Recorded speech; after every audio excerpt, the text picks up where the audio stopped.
నమస్తే welcome to focus.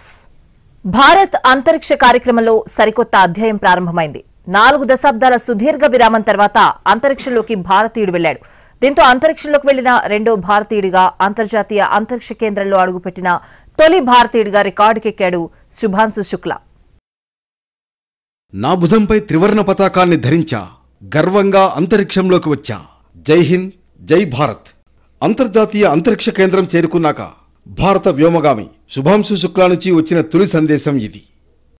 International Space Station ISSలోని Harmony module Dragon capsule అనుసంధానం తర్వాత శుభాంశుతో పాటు మిగతా 3 వ్యోమగాములు ఒక్కొక్కరిగా ISSలోకి ప్రవేశించారు. వాడను ISSలో ఉన్న వ్యోమగాములు ఆలింగనం చేసుకుంటూ స్వాగతం పలికారు. నాసా మాజీ వ్యోమగామి, మానవ సహిత అంతరిక్ష కార్యక్రమం డైరెక్టర్ పెగ్గీ విట్సన్కు ముందుగా కృతజ్ఞతలు తెలిపారు శుభాంశు. Thank you Peggy. నా నెంబర్ 634.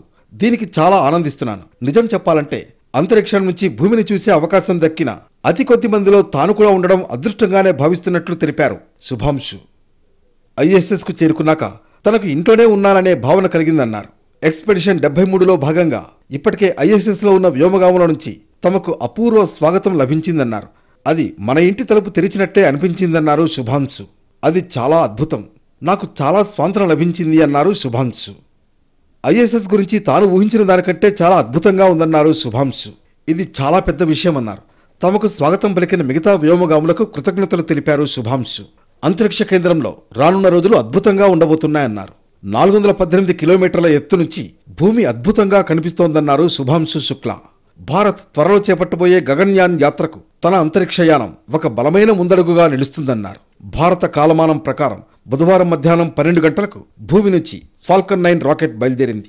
అందులో ఇస్రో తరఫున శుభాంశుతో పాటు మరో 3 వ్యోమగాములున్నారు. వాళ్లలో అమెరికాకు చెందిన Peggy Whitson, European space agency తరఫున పోలాండ్ దేశీయుడు స్లావోష్ ఉజ్నాన్స్కీ, హంగేరీకి చెందిన టిబోర్ కాపు ఉన్నారు. వీళ్లలో పెగ్గీ విట్సన్ గతంలో నాసా తరఫున పనిచేశారు. అంతరిక్షంలో అత్యధికంగా 675 రోజులు గడిపిన రికార్డును ఆమె సొంతం చేసుకున్నారు. మిగతా 3కి ఇదే తొలి అంతరిక్ష యాత్ర. 28 గంటల్లో 400 కిలోమీటర్ల ప్రయాణం చేసింది. గురువారం సాయంత్రం 4 గంటలకు అంతర్జాతీయ అంతరిక్ష కేంద్రంతో మాడ్యూల్ అనుసంధాన ప్రక్రియ ప్రారంభమైంది. 4 గంటల 15 నిమిషాలకు డాకింగ్ ప్రక్రియ పూర్తయింది. ఉత్తర అట్లాంటిక్ మీదుగా ISS కదులుతున్నప్పుడు డ్రాగన్ స్పేస్ క్రాఫ్ట్ అనుసంధానమైంది. Mission control Houston ground station నుంచి డాకింగ్ ప్రక్రియను పర్యవేక్షించారు. డాకింగ్ తర్వాత అన్నీ సవ్యంగా ఉన్నాయా లేదా అని సరిచూసుకున్నారు వ్యోమగాములు. 5 నిమిషాల తర్వాత వ్యోమగాములు ISSలోకి ప్రవేశించారు. ISSలోకి అడుగు పెట్టడానికి ముందు అంతరిక్షంలోకి చేరుకోగా డ్రాగన్ క్యాప్సూల్ కిటికీలోంచి భూమిని చూపించారు శుభాంశు శుక్లా. తర్వాత ఒక సందేశం పంపారు. అంతరిక్షం నుంచి నమస్కారం. మాటల్లో చెప్పలేనంత ఆనందంగా ఉంది. మా ప్రయాణం అద్భుతంగా సాగింది అన్నారు. శుభాంశు తనతో పాటు అంతరిక్షంలోకి హంస బొమ్మను తీసుకువెళ్లారు. భారతీయ సంస్కృతి, విజ్ఞానానికి హంస ఒక సంకేతం అన్నారాయన. అంతరిక్షంలోకి తమ ప్రయాణం ఎలా జరిగిందో వివరించారు శుక్లా. భారరహిత స్థితికి ఇప్పుడిప్పుడే అలవాటు పడుతున్నానని తెలిపారు. పసిపాపలా అడుగులు వేయడం నేర్చుకుంటున్నానని తెలిపారు. అంతరిక్షంలో ప్రతి అడుగును ఆస్వాదిస్తున్నానని తెలిపారు శుభాంశు. శుభాంశు శుక్లా 14 రోజుల పాటు ISSలో ఉంటారు. భారరహిత స్థితిలో పలు ప్రయోగాలు చేస్తారు. 41 ఏళ్ల సుదీర్ఘ విరామం తర్వాత అంతరిక్షంలోకి వెళ్లిన రెండో భారతీయుడిగా ISSలో అడుగుపెట్టిన తొలి ఇండియన్గా శుభాంశు శుక్లా రికార్డు సృష్టించాడు. శుభాంశుకు ప్రధాని నరేంద్ర మోడీతో పాటు పలువురు ప్రముఖులు, సెలబ్రిటీలు అభినందనలు తెలిపారు. 1 కాదు 2 కాదు 41 ఏళ్ల సుదీర్ఘ విరామం తర్వాత అంతరిక్షంలోకి భారతీయుడు వెళ్లగలిగాడు. రాకేష్ శర్మ తర్వాత శుభాంశు శుక్లాకు ఆ అవకాశం దక్కింది. ఇంతకీ వీరిద్దరికే ఆ అవకాశం ఎందుకు దక్కింది? సారే జహాం సే అచ్చా. అంతరిక్షం నుంచి తొలిసారి ఓ భారతీయుడు అన్న మాట ఇది. 1984లో అంతరిక్షంలోకి వెళ్లిన రాకేష్ శర్మ నోటి నుంచి వచ్చిన మాట ఇది.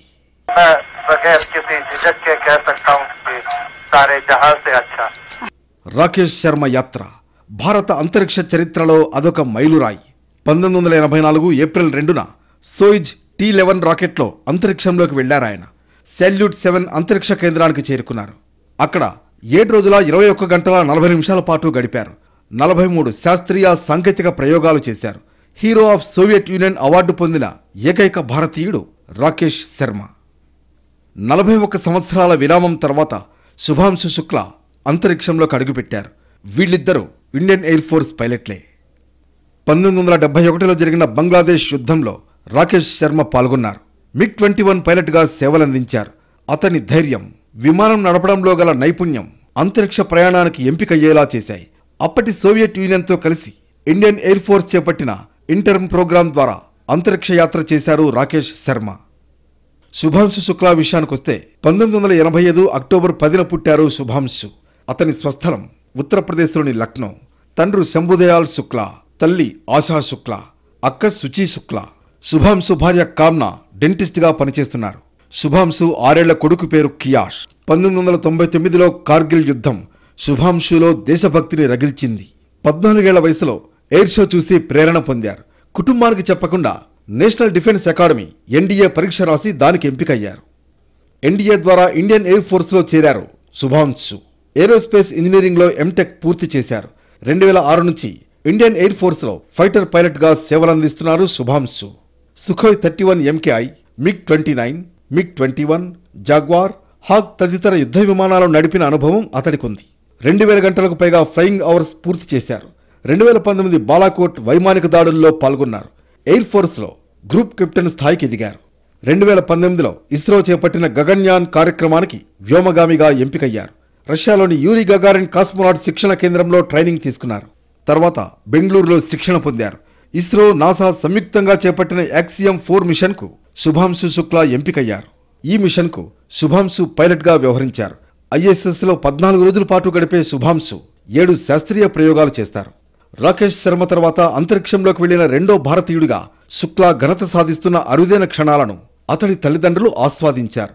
తాము చాలా సంతోషంగా ఉన్నామని, ఏమాత్రం భయపడడం లేదన్నారు శుక్లా తల్లి ఆశ. తమ ఆనందాన్ని మాటల్లో చెప్పలేమంటూ భావోద్వేగానికి గురయ్యారు శుభాంశు తల్లిదండ్రులు. యాక్సియం 4 మిషన్ కోసం భారత్ భారీగా ఖర్చు చేసింది. డిపార్ట్మెంట్ ఆఫ్ స్పేస్ SOS 715 కోట్ల రూపాయలు కేటాయించింది. డిసెంబర్ 2024 నాటికి 413 కోట్ల రూపాయలు ఖర్చయ్యాయి. ఈ ఏడాది మరో 135 కోట్ల రూపాయలు అదనంగా కేటాయించారు. మిగిలిన 168 కోట్ల రూపాయలని 2026 మార్చి నాటికి వినియోగించనున్నారు. ఈ మొత్తం బడ్జెట్లో శుభాంశు శుక్లా ప్రయాణం, శాస్త్రీయ ప్రయోగాలు, శిక్షణతో పాటు అంతరిక్ష ప్రయాణానికి అవసరమైన ఇతర సాంకేతిక అంశాలున్నాయి. ఇది భారతదేశం తరఫున ISSకు వెళ్లే తొలి మిషన్ మాత్రమే కాదు, మన గగన్యాన్ మిషన్కు ముందడుగుగా భావిస్తున్నారు. అంతరిక్ష పరిశోధనల్లో తిరుగులేని శక్తిగా ఎదుగుతోంది భారత్. అతి తక్కువ ఖర్చుతో ఇస్రో చేపడుతున్న ప్రయోగాలు విశేషమైన ఫలితాలనిస్తున్నాయి. గగన్యాన్ కార్యక్రమం ద్వారా మానవ సహిత అంతరిక్ష యాత్రలకు ఇస్రో సిద్ధమవుతోంది.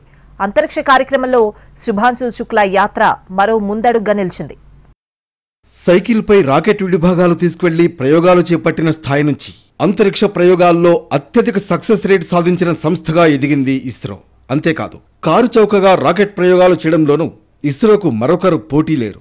చంద్రయాన్, మంగళయాన్ కార్యక్రమాల ద్వారా మన శాస్త్రవేత్తల సత్తా ఏమిటో ప్రపంచం చూసింది. ఇప్పుడు గగన్యాన్ ద్వారా మానవ సహిత అంతరిక్ష యాత్రలకు సిద్ధమవుతోంది. దీనిలో భాగంగానే శుభాంశు శుక్లా ISS యాత్ర జరిగింది. 41 ఏళ్ల క్రితం రాకేష్ శర్మ అంతరిక్షంలోకి వెళ్లారు. తర్వాత మళ్లీ ఇప్పుడు అటువంటి ఘట్టానికి ISS వేదికైంది. మధ్యలో భారత సంతతికి చెందిన కల్పనా చావ్లా, సునీతా విలియమ్స్ అంతరిక్ష యాత్రలు చేశారు. కానీ వాళ్లు నాసా తరఫున అమెరికా కోసం ఆ యాత్రలు చేశారు. అందువల్ల వాళ్ల యాత్రతో మనకు ఒరిగిందేమీ లేదు. గగన్యాన్ కోసం శుభాంశు శుక్లాతో పాటు మరో 3 ఎంపిక చేసింది భారత్. శుభాంశు శుక్లా అంతరిక్షంలోకి వెళ్లిన రెండో భారతీయుడిగా రికార్డు సృష్టించాడు. ఇక మిగతా 3 కూడా నేషనల్ డిఫెన్స్ అకాడమీ పూర్వ విద్యార్థులే. ప్రశాంత్ బాలకృష్ణన్ నాయర్, అజిత్ కృష్ణన్, అంగద్ ప్రతాప్, శుభాంశు శుక్లా యుద్ధ విమానాల పైలట్లు. వీరంతా రష్యాలో వ్యోమగాములుగా శిక్షణ పూర్తి చేసుకున్నారు. ఇప్పుడు ఇస్రో వీరికి ప్రత్యేక శిక్షణ ఇస్తోంది. తమ 4 యుద్ధ విమాన పైలట్లు గగన్యాన్లో భాగస్వాములు కావడం గర్వకారణమంటుంది ఇండియన్ ఎయిర్ ఫోర్స్. గగన్యాన్కు ఎంపికైన ప్రశాంత్ బాలకృష్ణన్ నాయర్ IAFలో సుదీర్ఘకాలం పాటు యుద్ధ విమానాన్ని నడిపిన అనుభవం గల పైలట్. కేరళకు చెందిన నాయర్ NDA శిక్షణ పూర్తి చేసుకుని స్క్వాడ్ ఆఫ్ హానర్ను సాధించారు. తమిళనాడులోని వెల్లింగ్టన్లోని డిఫెన్స్ సర్వీసెస్ స్టాఫ్ కాలేజీలో చదువుకున్నారు. 1998 నుంచి ఇండియన్ ఎయిర్ ఫోర్స్లో యుద్ధ విమాన పైలట్గా సేవలందిస్తున్నారు. సుఖోయ్, మిగ్ తదితర యుద్ధ విమానాలు నడపడంలో నాయర్ దిట్ట. 3000కు పైగా ఫ్లయింగ్ అవర్స్ పూర్తి చేశారు. కీలకమైన సుఖోయ్ స్క్వాడ్రన్కు కమాండింగ్ బాధ్యతలు నిర్వర్తించారు. ఏ కేటగిరీ ఫ్లయింగ్ ఇన్స్ట్రక్టర్గా, టెస్ట్ పైలట్గా అనుభవం ఉంది.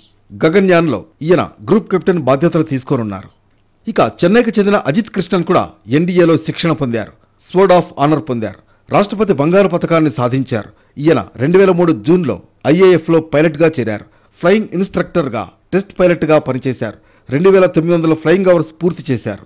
Sukhoi, MiG, jaguar, Dornier, AN-32 విమానాలు నడిపారు. ఇక అంగద్ ప్రతాప్ విషయానికొస్తే అతనిది ఉత్తరప్రదేశ్. ఎన్డీఏ పూర్వ విద్యార్థి. 2004 డిసెంబర్లో ఐఏఎఫ్లో చేరారు. టెస్ట్ పైలట్గా, ఫ్లయింగ్ ఇన్స్ట్రక్టర్గా సేవలందించారు. దాదాపు 2000 ఫ్లయింగ్ అవర్స్ పూర్తి చేశారు. Sukhoi, MiG, hack, Dornier, AN-32 సహా వివిధ రకాల విమానాలను సమర్థవంతంగా నడిపిన అనుభవం అంగద్ ప్రతాప్ సొంతం. గగన్యాన్ కార్యక్రమం కోసం ఈ నలుగురు పేర్లను ఇస్రో ఖరారు చేసింది. 2027లో గగన్యాన్ మిషన్ చేపట్టాలని ఇస్రో లక్ష్యంగా పెట్టుకుంది. హ్యూమన్ మిషన్ కోసం రూపొందిస్తున్న స్పేస్ షిప్ 90% అర్హత సాధించింది. ప్రస్తుతం చివరి దశ పరీక్షలు జరుగుతున్నాయి. టాస్క్ ఓరియంటెడ్ దశలో ఉంది. తొలుత 3 మానవరహిత మిషన్లు చేపట్టనుంది ఇస్రో. అవి విజయం సాధించిన తర్వాత సిబ్బందితో కూడా 2 కార్యక్రమాలు చేపట్టేలా ఇస్రో ప్రణాళికలు సిద్ధం చేసింది. మొత్తానికి గగన్యాన్ ద్వారా అంతరిక్ష యాత్రలో తన సత్తా చాటాలని పట్టుదలగా ఉంది భారత్. ప్రస్తుతం శుభాంశు శుక్లా యాత్ర విజయవంతం కావడం మన శాస్త్రవేత్తల్లో ఉత్సాహాన్ని నింపుతోంది.